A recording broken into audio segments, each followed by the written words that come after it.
சான்றோர்கள் நிறைந்த இந்த அவையின் மேடையிலும் அரங்கத்திற்குள்ளேயும் குழுமி இருக்கிற தேசிய சொந்தங்களே, தமிழ் உறவுகளே, அனைவருக்கும் என்னுடைய வணக்கம்.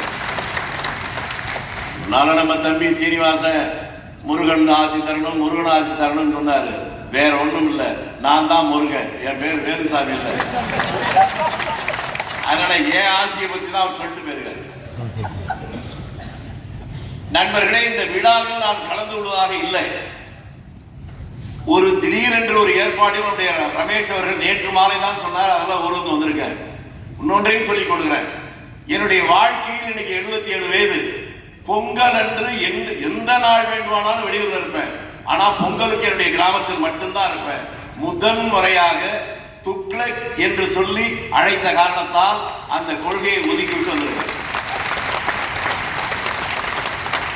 துக்ளக் எப்போது உருவாக்கப்பட்டது, எப்படி உருவாக்கப்பட்டது என்று கூட தெரியும். சோ அவர்களே உருவாக்கிய நல்ல துக்ளக் பத்திரிகை. அண்ணாமலை யூனிவர்சிட்டிக்கு ஒரு முறை போகிறார். அங்க இருக்கிற மாணவருடன் பேசுகிறார். திடீரென்று 2 பேர் கேள்வி வருகிறது. அது முடிந்தவுடனே சில மாணவர்கள், இது ரொம்ப சுவாரஸ்யமா இருக்கே, நீங்கள் எப்படி இந்த கேள்வி பதில் மாதிரியே ஒரு நிகழ்ச்சி நடத்தினா என்ன என்று அவர்கள் கேட்டவருடைய அடுத்த வெளிப்பாடு தான் துக்ளக் பத்திரிகை. அதுக்கப்புறமா அதுக்கு ஒரு பெரிய வேறுபாடு. அதுக்கு எனக்கு இருக்கிற தொடர்பு 70களில் தான் நான் கூட்டங்களில் பேச ஆரம்பிச்சேன். 71 தேர்தல் வருகிறது. எங்க ஊர்ல இருக்க வேண்டிய நான் ஆவேசமாக பேசுற பேச்செல்லாம் கிடையாது. நான் சாதாரணமா பேசிட்டு இருப்பேன். நான் கோபமாக ஆவேசமாக பேசுவதற்கு கூட துக்ளக் தான் காரணம். 71 தேர்தல், அந்த தேர்தல் நேரத்தில் பத்திரிகை சுதந்திரத்தை காக்க வேண்டும் என்பதற்காக துக்ளக் பத்திரிகை தமிழ்நாடு முழுக்கிறதெல்லாம் பறிமுதல் பண்ணாங்க. அதை கண்டித்து ஒரு ஊர்வலம் நடத்த வேண்டும் என்று சொல்லி ஒரு வாகனத்திலே விளம்பரம் செய்து கொண்டு வந்தார்கள் எங்க ஊருக்கு. அந்த நேரத்தில் இருக்கிறது ஆத்திரம், ஆவேசம். அந்த மைக்க வாங்கி வெளியிருந்து ஆவேசமா பேசினேன். எனக்கே தெரியாது. எங்க ஊருக்காரனா இப்படி பேசுறேடா, நல்லா இருக்கா, என் நேரம் பாருங்க. அடுத்த அந்த தேர்தலில் பேசுறதுக்கு என் மேல 4 கேஸ். நான் இந்த அரங்கத்திலே பேசுகிற போது நான் என்னுடைய பழைய நினைவுகள், என்னுடைய சிந்தனை பரன் இருக்கிற பலவெல்லாம் தூசி தட்டி இப்பொழுது நான் யோசித்து பார்க்கிறேன். முன்னால இருக்கிறவங்க எனக்கு யாரும் புதிய சைதை துரைசாமி நீங்க சொல்றீங்க, அவர் எனக்கு எங்க ஊருக்காரர். ஏன்னா அவர் எங்க கரூர்காரர் தான். அவர் சக்கரவர்த்தி இருக்கிறார், அது வேற. அடுத்து ஏசி சண்முகம் 1972 கிளைசாஸ்ல போராட்டம் நடக்கிற போது தமிழ்நாடு முழுக்க இருக்கிற மாணவர் பேரவை தலைவர்கள் அந்த போராட்டத்தை தீவிரப்படுத்த வேண்டும் என்று ஒரு கூட்டம் போட்டு திருச்சியில சரஸ்வதி நடராஜ கல்யாண மண்டபம். அன்றைக்குதான் அவர் அறிமுகம்.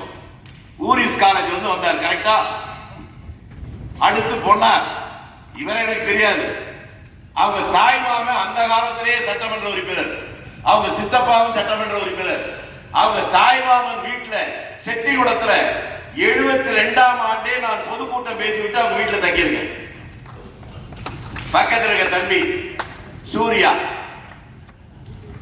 ஏறம் பாருங்க. அவங்க தாத்தா கூட சேர்ந்து நான் பல ஊர்ல கூட்டம் பேசியிருக்கேன். திருக்கோயில் சுந்தரம். இன்றைக்கு பல பேர் தன்னை சொல்லிக் கொள்கிறார்கள். 5-6 மொழிகளிலே மிக சரளமாக பேசுகின்ற ஆற்றல் படைத்தவர், எளிமைக்கும் நேர்மைக்கும் ஒரு முன்னுதாரணமாக வாழ்ந்தவர். அவருடைய ஜிப்பாவும் வேட்டி சாதாரணமா துவச்சு போட்டுட்டு தான் வருவாரு. அவரை எவனாலும் பழைக்க முடியாது.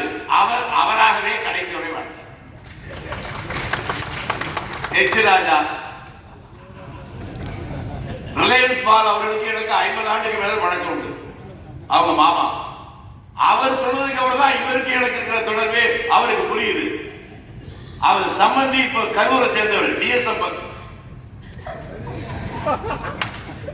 பக்கத்தில் இருக்கார் இளபாஸ்கரன். அவங்க அப்பா லட்சுமண ரெட்டியார் பேராசிரியர். அதாவது காமராஜரிடம் மிக நெருங்கிய நட்புடையவர். பேராசிரியர் பாராவுடைய மிக நெருக்கமான தோழராக இருந்தவர். அவருடைய பையன். இப்படி பார்க்கிற போது பல பேர் இருக்கிறாங்க, பலரும் இருக்கிறாங்க. பல பேர் நினைக்கிறீங்க ஒருத்தர் பிஜேபி ரொம்ப தீவிரம் என்றெல்லாம் பின்னால செகண்ட் ரோல உட்கார்ந்து இருக்காங்க. அவர் மிகப்பெரிய காங்கிரஸ் குடும்பத்தை சேர்ந்தவர். எனக்கு அது தெரியும். ஆனா எனக்கு என்ன ஆரம்பத்திலேயே ஒரு வருத்தம், குருமூர்த்தி அவர்கள் பேசுற போது ரெண்டு பேரை சொல்ற, சீனிவாசன சொல்ற போது நண்பர் என்ன வெறும் வேலுசாமி. ஆனா அவர் என்னத்தான நண்பர் சொல்லியிருக்கணும். அவரும் மாணவர் காங்கிரஸ், நானும் மாணவர் காங்கிரஸ். அவர் சொல்லல. ஆனால் சோ அவரிடம் நான் நிறைய கற்றுக்கிறேன். இப்படி ரொம்ப துடிப்பா அவருக்கு அது நேரடி அறிமுகம் என்பது எனக்கு 71 தேர்தல் முடித்தவுடன் சிஆர் சந்தானம் என்று ஒருவர், ஒரு பொறியாளர், அவருடைய தந்தை பாராளுமன்ற உறுப்பினர், கும்பகோணத்தை சேர்ந்தவர்.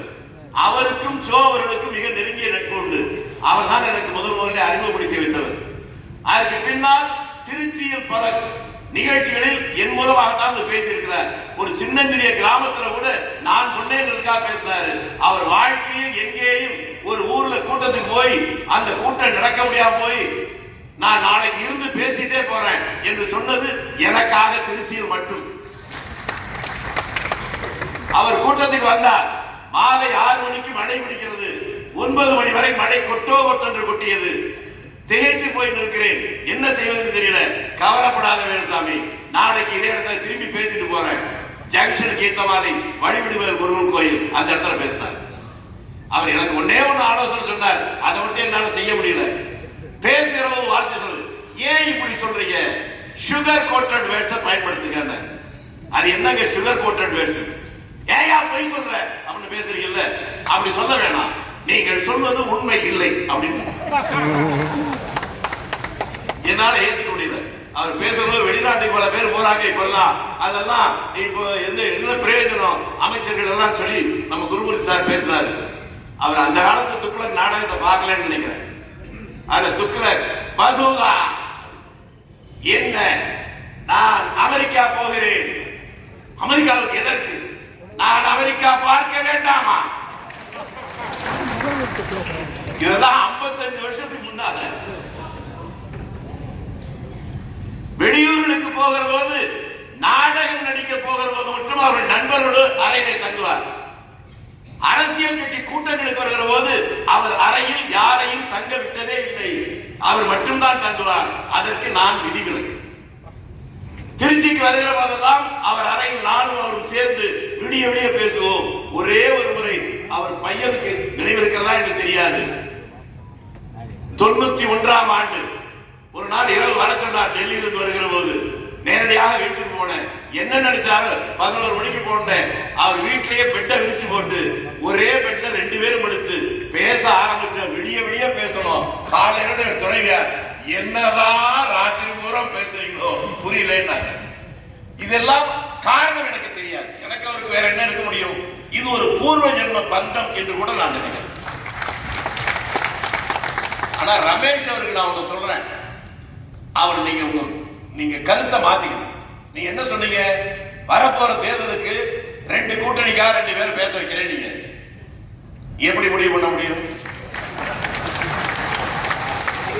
எங்க இதே தமிழ்நாட்டில் தாங்க தேர்தல் அறிவிச்சு நாமினேஷன் போட்டு வித்ட்ரா பண்ற நடுவுல 3 நாள்ல ஒரு புதிய கூட்டணி உருவாகி ஆட்சியவே கொடுத்து.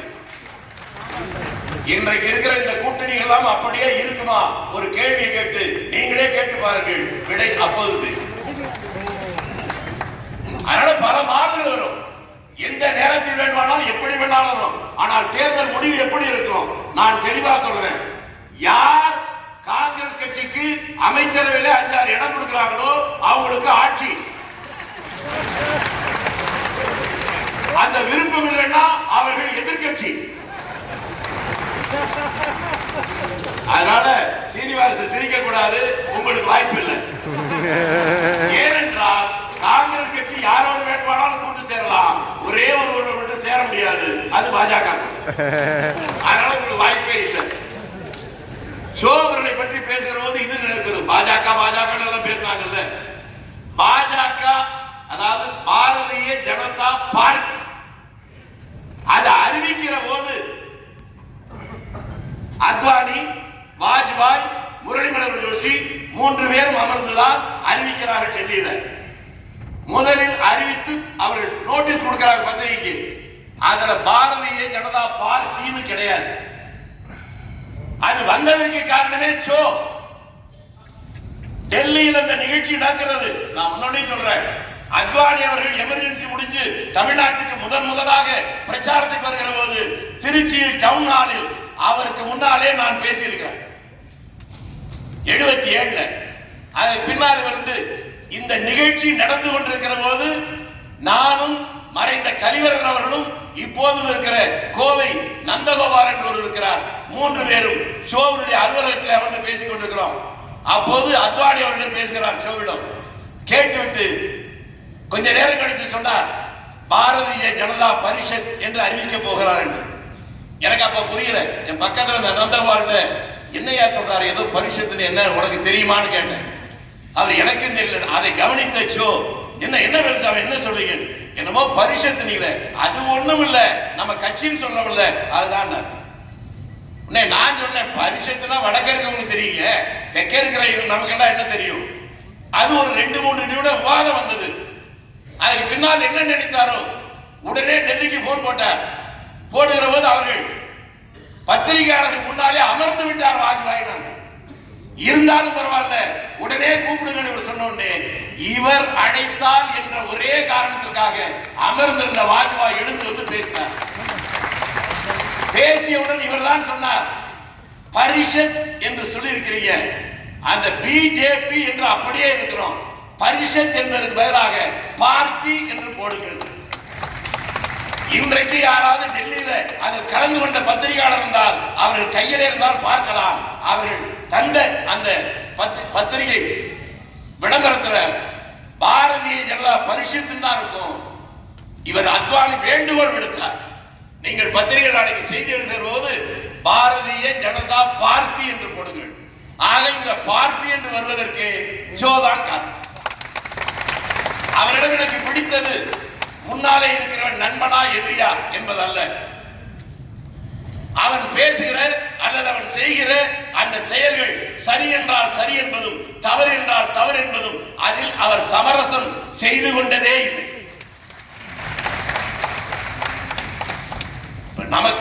நம்ம இதுக்கு வருவோமே,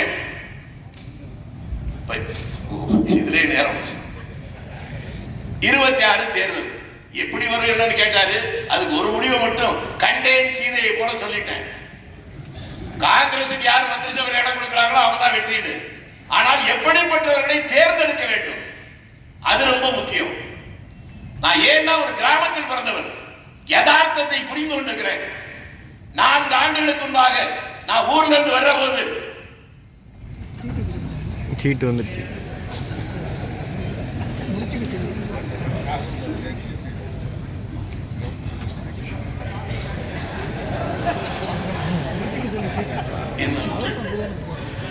ஒன்றே சொல்றாங்க, 1300 ரூபாய்க்கு ஒரு மூட்டை நெல்லை வித்துட்டு வந்தேன். வரும்போது பல்லவ ட்ரெயினர்களோட எழுத்த மாதிரி இப்ப சங்கீதா, அப்ப ராம்பிரசாத் ஹோட்டல் அளவு சாப்பாடு 40 ரூபா.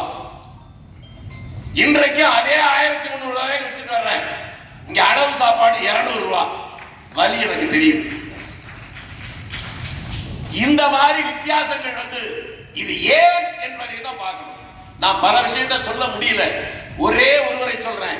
ஏனென்றால் அவரை சொல்வதற்கு காரணம், தமிழ்நாட்டில் பல மாவட்டங்களில் இருந்தாலும் கூட அந்த ஒருவரை சொல்வதற்கு காரணம், இந்த தமிழ்நாட்டில் காலகாலமாக பிராமண எதிர்ப்பு என்றெல்லாம் சொல்லுகிறார்களே, அந்த பிராமணராக இருந்த ஒருவர் அவர் எப்படி வந்தார் என்பதற்காக அதை சொல்லுகிறேன். கோமுதி சங்கர தீட்சிதர், அம்பா சமுத்திரம், திருநெல்வேலிக்கு போகிற முதலமைச்சர் காமராஜ் அங்க இருக்கிற கலெக்டர் அழைத்து ஒருவர் இருக்கிறாரா என்று கேட்கிறார். இருக்கிறார் என்று சொல்லுகிறார்கள். உடனே புறப்படுகிறார். 25 கிலோமீட்டர் தொலைவில் இருக்க அம்பாசமுத்திரம் அங்கே போய் ஒரு குடிசைக்கு முன்னாலே நிற்கிறார்.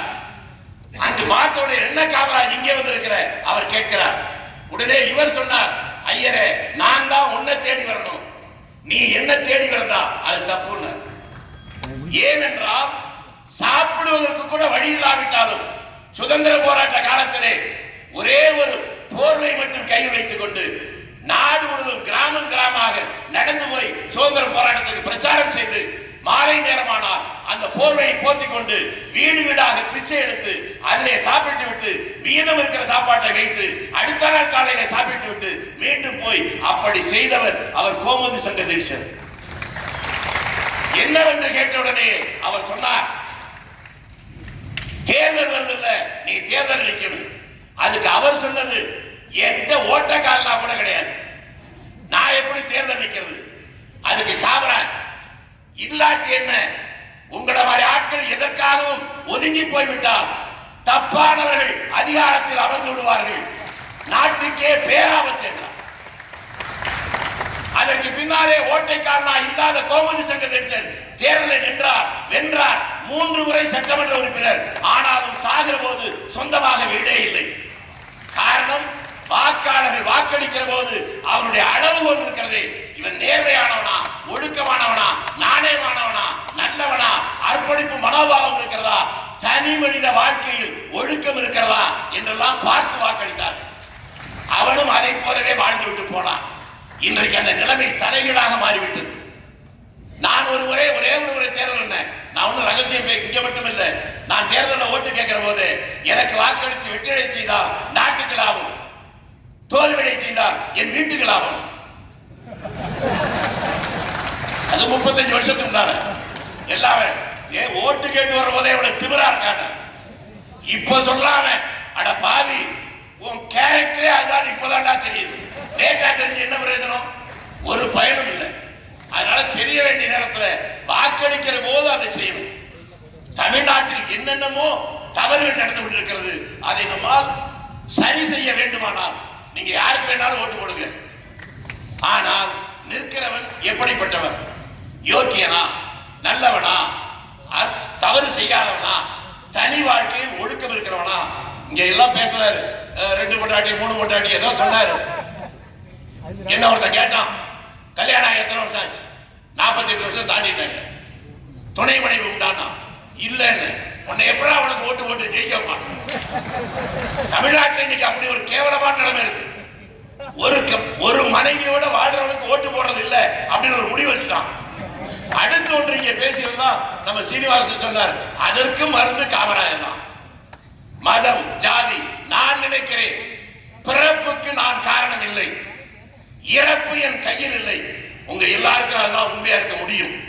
நான் விரும்பி எந்த ஜாதியிலும் பிறக்கவில்லை, எந்த மதத்திலும் பிறக்கவில்லை. இந்த உண்மையை புரிந்து கொண்டாலே பாதி சண்டை இல்லை. ஒருமுறை தலைவர் காமராஜர், நீங்க இன்னொன்றை புரியணும், தலைவர் காமராஜர் நாத்தியன் என்று சொன்னதே இல்லை.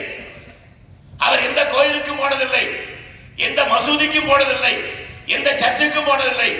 அவருடைய நண்பர், மிக நெருங்கிய நண்பர் சீர்காழி எத்திராஜ் என்பவர் பலமுறை கேட்டு ஒரு முறை அவர்கள் தொந்தரவு செய்த போது சொன்னார், என்ன எத்திராஜ், கோயில்ல போய் என்ன பண்ண போற? அங்க போய் ஆண்டவன் விழுந்து வேண்டுவேன், மக்களுக்கு நல்ல வாழ்வு தான். உன்னை இவர் சொன்னது, நீ ஆண்டவன் போய் வேண்டி மக்களுக்கு நல்லது செய்யறதை விட நீயே பாவப்பட்ட 4 பேருக்கு நல்லது செய், ஆண்டவன் ஓங்கிட்ட வருவான். அதையெல்லாம் கேட்டதால் தான் நாங்கள் சொன்னார் நம்முடைய குருமூர்த்தி கூட, அதுக்கு புது கவிதை ஒன்றுதான் அது பதிலா சொல்ல முடியும். ஒருத்தர் எழுதலாம் ஒரு புது கவிதை, இவன் எம்எல்ஏ ஆனான், எம்பி ஆனான், அமைச்சர் ஆனான், முதலமைச்சர் ஆனான், மனிதனாக மாறாமலே மாட்டுவான். ஆக இது எல்லாவற்றையும் விட மனிதனாக வாழ்வதுதான் முக்கியம். இந்த நாட்டில் எவ்வளவோ மிக மிக உச்சத்தில் இருந்தவர்களாம் பல பேர் பிரதமர் மந்திரி, அதுக்கப்புறம் போன உடனே கையில விலங்கு போட்டதை பார்த்திருக்கோம். முதலமைச்சரா இருந்த உடனே பதவி போனதுக்கு அப்புறம் அடிச்சு தூக்கிட்டு போற போது ஐயோ கொலை பண்றாங்கப்பா கத்து பார்த்திருக்கோம். அதனால பதவி இல்லை, நீங்கள் மனிதராக வாழ்ந்தால் நான் தெளிவாக இருக்கிறேன். நான் எப்போ பிளாட்பாரத்தில் நடந்து போறதுக்கு நான் தயாரா இருக்கணும், எவனுக்கும் நான் பயப்பட வேண்டியதில்லை. நான் தயிர் சாதம் தாண்டி வேற எது எனக்கு தேவையில்லை. தேவைகளை குறைத்துக் கொண்டால் எவனுக்கும் அச்சப்பட வேண்டியதில்லை, நீங்கள் அடிமையாக இருக்க வேண்டியதில்லை. தேவைகளை ஒதுக்கிவிட்டால் நீங்கள் துணிவாக இருக்க முடியும். அதுதான் என்னுடைய சூத்திரம், என்னுடைய கொள்கை, என்னுடைய லட்சியம். இந்த அடிப்படையில் தலைவர்கள் மேலிருந்து மாற்றுவார்கள் என்பதல்ல, நிலம் எப்படி இருக்கிறதோ அப்படித்தான் பயிர் வச்சையில் வளரும். வாக்களிக்கிறவர்கள் அன்று கல்வியறிவு குறைவு, ஆனால் வாக்களிக்கிற போது நேர்மையானக்கு வாக்களித்தான். ஆகவே நேர்மையாக வந்தார்கள். நண்பர்களே, ஓமாந்தூரார், குமாரசாமி ராஜா, ராஜாஜி, காமராஜர், எவன் மீதாவது ஒரு குற்றச்சாட்டு இன்று வரை வந்திருக்கிறதா? அதற்கு பின்னாலே வாக்களிக்கிற போது உங்களுடைய அளவுகோல் மாறிவிட்டது. அதனால் வந்த விபரீதம். ஆகவே இந்த தேர்தல் நேரத்தில் கூட்டணி எப்படி வரும், யார் யாரோடு வரும், நான் ரமேஷை போல முன்னாலே சொல்ல மாட்டேன். அது மாறுவதற்கு ஏராளமான வாய்ப்பு இருக்கிறது. எந்த கூட்டணி எப்படி வந்தாலும் நிற்கிற வேட்பாளருடைய தகுதியை பார்த்து நீங்கள் வாக்களித்தால் ஒவ்வொரு மாற்றமும் அந்த மாற்றம் தன்னிடத்தில் வர வேண்டும் என்று ஒவ்வொருவரும் நினைத்தால் தமிழ்நாடு மாறும், தமிழ்நாட்டுடைய அரசியல் மாறும், எதிர்கால சங்கதிகள் மாறும், இந்தியாவுக்கு அது பெருமை ஏற்படும். யாரோ முகம் தெரியாத, பேர் தெரியாத, ஊர் தெரியாத லட்சக்கணக்கான பேர்கள் செய்த தியாகம் இன்றைக்கு நாம் சுதந்திரமாக வாழ்கிறோம். என்னுடைய அடுத்த தலைமுறை பேர பிள்ளைகளை பார்ப்பது அச்சமாக இருக்கிறது. 7 வயது பெண் குழந்தை வெளியே போனால் மீண்டும் வருமா தெரியவில்லை. யாருக்கும் எந்த பாதுகாப்பும் இல்லை. அடுத்த தலைமுறையுடைய பாதுகாப்புக்காக நான் எதையாவது செய்ய வேண்டும் என்று இருக்கிறேன். அதற்காக மட்டுமே இப்படிப்பட்ட நிகழ்ச்சியில் கலந்து கொண்டிருக்கிறேன். அதை நீங்கள் புரிந்து கொண்டால், நீங்களும் நானும் புரிந்து கொண்டால் நாட்டில் மாற்றம் ஏற்படும். 26 பொங்கல் பழையன கழிதலும் புதியன பூதலும் பொங்கலின் சிறப்பு. வணக்கம்.